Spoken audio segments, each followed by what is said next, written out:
is a story of fearlessness and resilience. It's the story of tireless dedication and overcoming incredible obstacles, both figurative and concrete.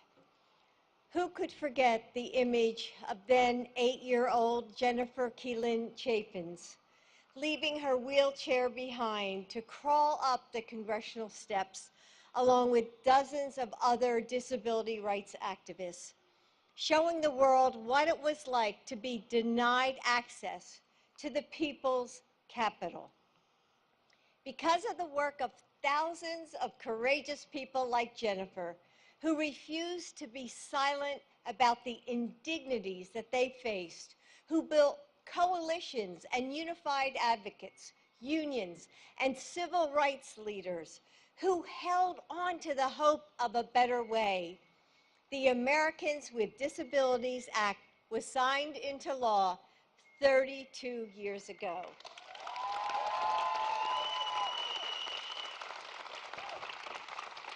This community continues to shape our nation, crafting our laws and dismantling injustice, penning our poetry and painting our dreams, teaching our children and pushing the frontiers of our future. So you all probably know I'm an English teacher. Maybe there's some English teachers in the audience. So I want to end with the words of the advocate and poet, Susan Mazrui. She wrote, and here she is. Stand up, Susan. Yes.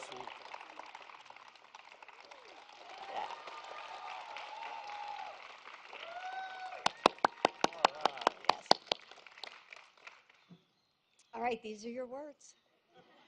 We are not the problem. We are problem solvers. We have changed the world. Tomorrow, we fight the inequity that remains. Tonight, we celebrate disability, the power and the pride.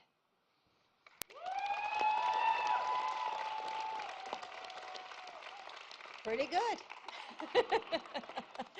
You all have changed the world, and that's why we're here today. We are honored to celebrate your power and your pride. So now, please join me in welcoming a leader who is working tirelessly to build on our progress, Mayor Tim Adams.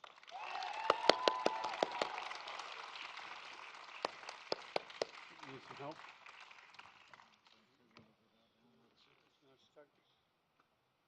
There you go.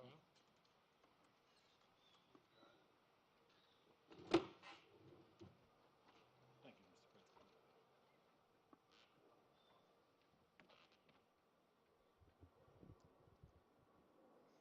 Thank you, Dr. Biden. Greetings, distinguished guests. I am humbled and deeply honored to be here today with you, talking about a topic that is so critical to me and to the lives of so many others. In 1990, when the Americans with Disabilities Act became law, I was a young man. I had just started my business the previous year. My thoughts and my attention were focused on keeping my business afloat and making my way in the world. Everything changed for me in 2003 as I suffered an incomplete spinal cord injury that left me a paraplegic and the electric chair as my mode of mobility. But I learned that the American with Disabilities Act was a lifeline for me and others like me. By codifying the right to equal opportunities, independence, and economic self-sufficiency, it ensured that I could still open doors or move down the sidewalk on my own, and that I would continue to be in the room and be part of the discussions and the opportunities for my business to grow. When I think about where we are as a country, and I think about being a disabled person, I use 3 words to describe the situation. Creativity.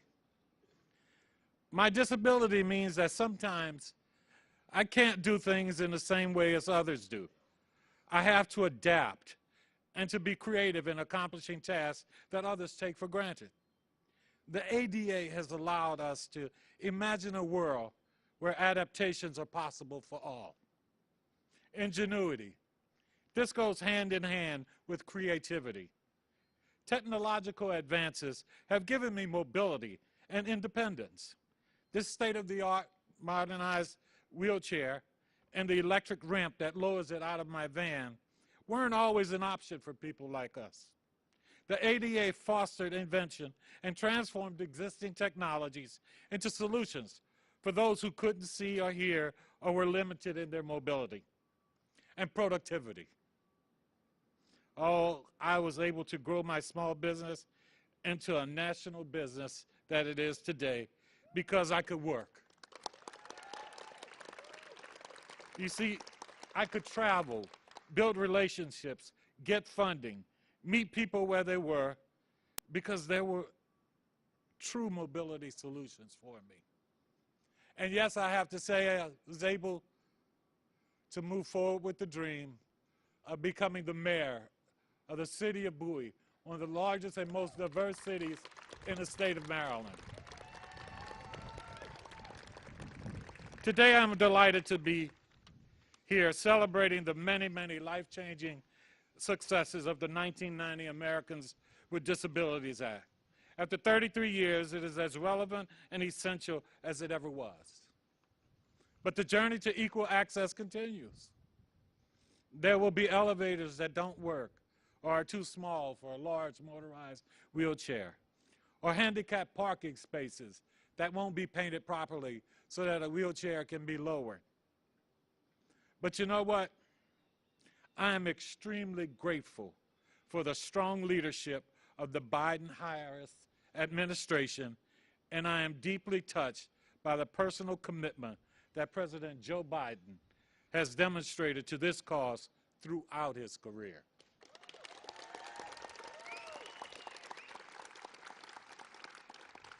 Now, ladies and gentlemen, it is my distinct pleasure and great honor to introduce the President of the United States of America, the Honorable Joe Biden, and to thank him personally for all he has done for all of us with disabilities. Thank you. God bless you.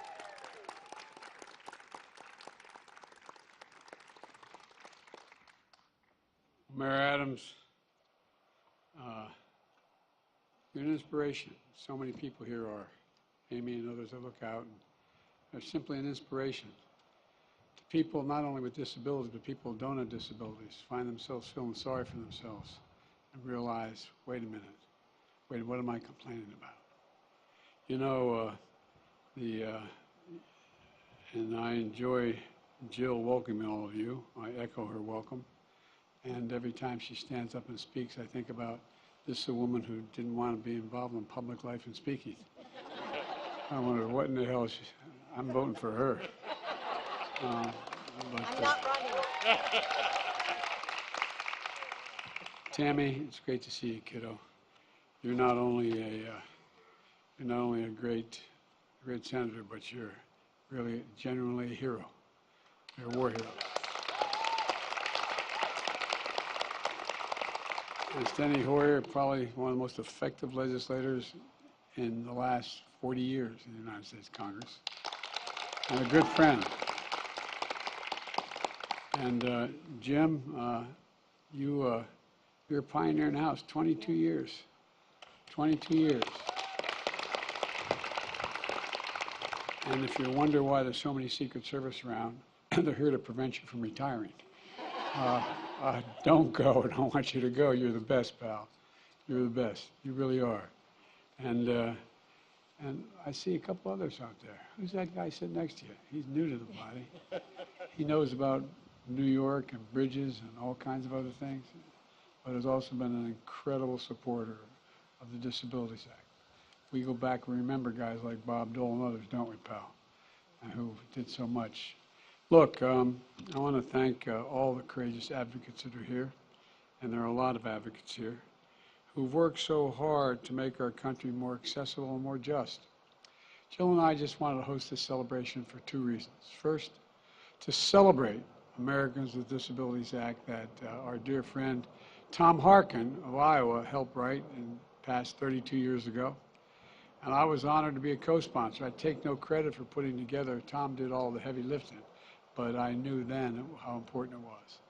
And members of both parties pressed through it through two administrations, led by a dear friend of mine and many of us, the Republican leader Bob Dole. And under President George H.W. Bush, signed into law one of our most important civil rights laws ever. You know, it's hard for younger generations to imagine a world without the ADA. I mean, it's just impossible. I'll not mention his name. I shouldn't go off script here, but not mention his name. But I remember one of the things that got me in real trouble one day as a young senator. I'd only been there a month and a half. There was a senator standing up on the floor of the Senate excoriating Bob Dole and Teddy Kennedy for a precursor for this legislation, saying, "Why should you confiscate my money to put in a curb cut? Why should I have to pay for it, et cetera?" And you know, it really is something that you all, though, even those of you who are not here, who are here that are not disabled, you feel in your gut. You know, there's just sort of basic decency and fairness. And you know, and remember the days when none of you are old enough in here, but remember the days when if you were disabled, stores would turn you away.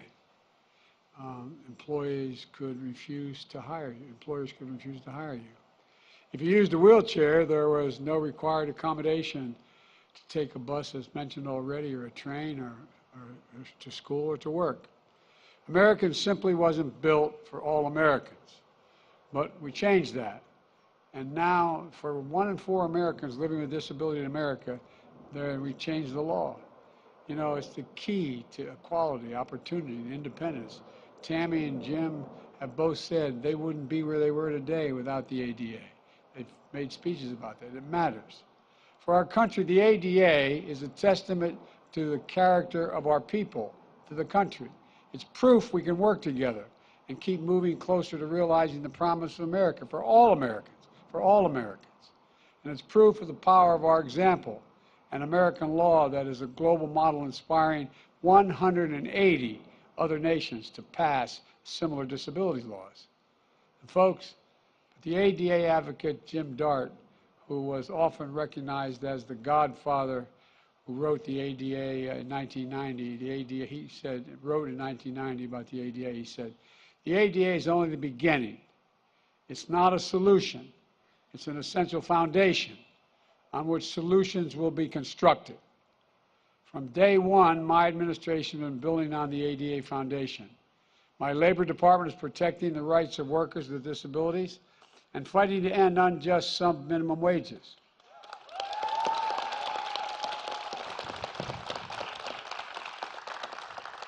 That's critical when today disabled Americans are still 3 times less likely than others to be employed and often earn less for the same work that's being done by others.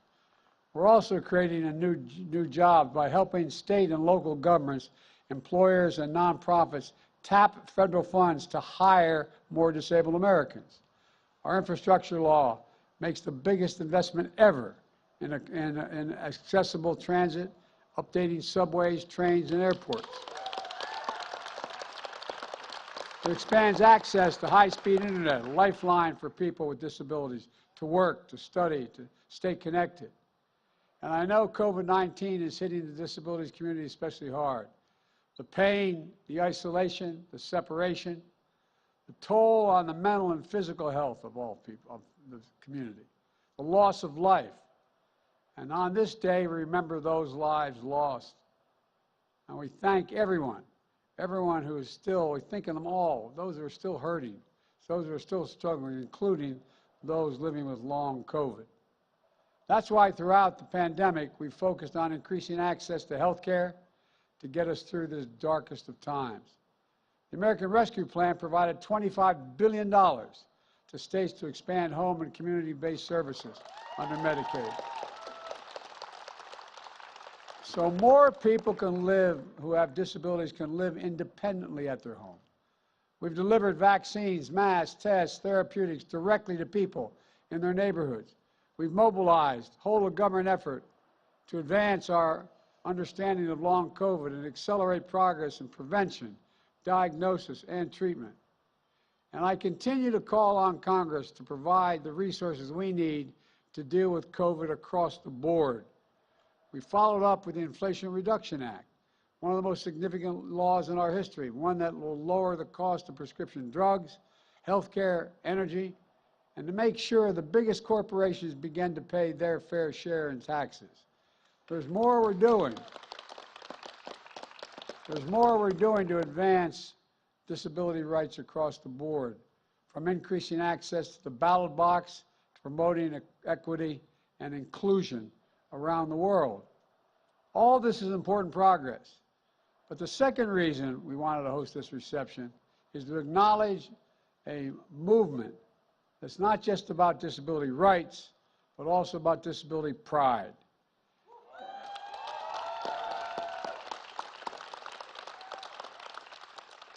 It's about recognizing disability isn't something broken to be fixed.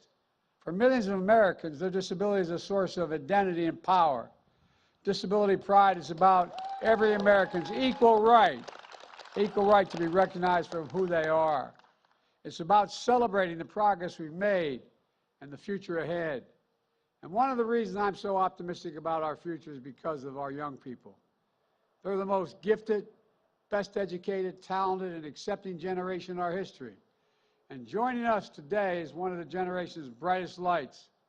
I'm going to turn it back to Jill to introduce them, but God bless you all, and may God protect our troops. Jilly, the floor is yours.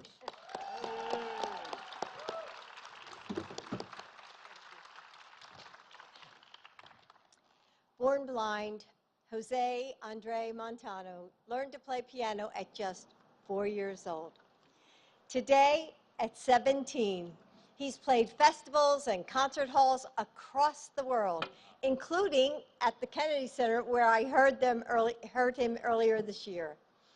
I was stunned by his music. It was incredible, and I couldn't wait to bring him to the White House. Today, not only is he here with us, I'm excited to be joined by his parents as well, Roberto and Giovanna. Now please welcome Jose Andre Montano.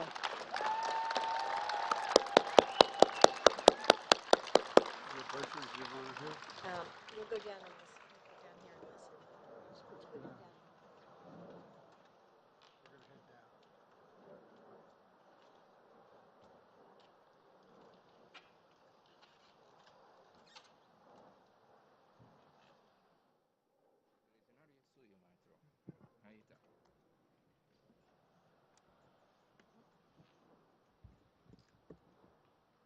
Thank you so much. Good morning, everyone.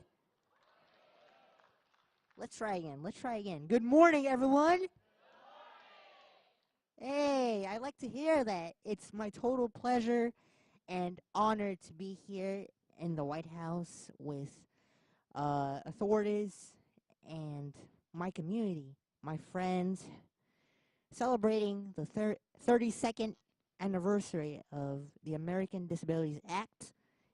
And I hope you guys are having a great time at this reunion. I'm going to play a couple tunes from the bottom of my heart and hope you enjoy them. God bless you. Thank you so much. It's not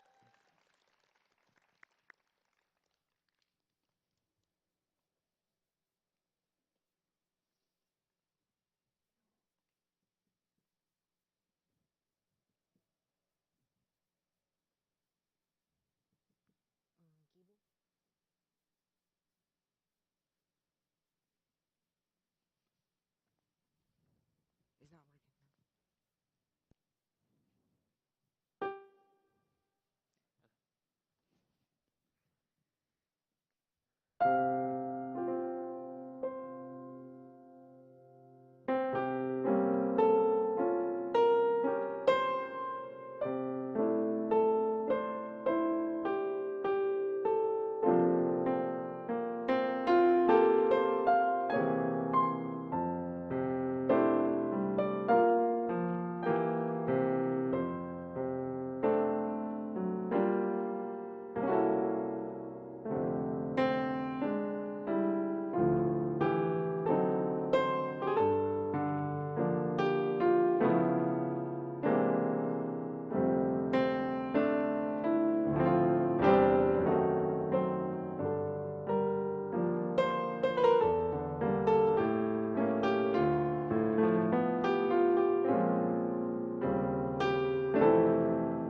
Thank you so much. Thank you so much.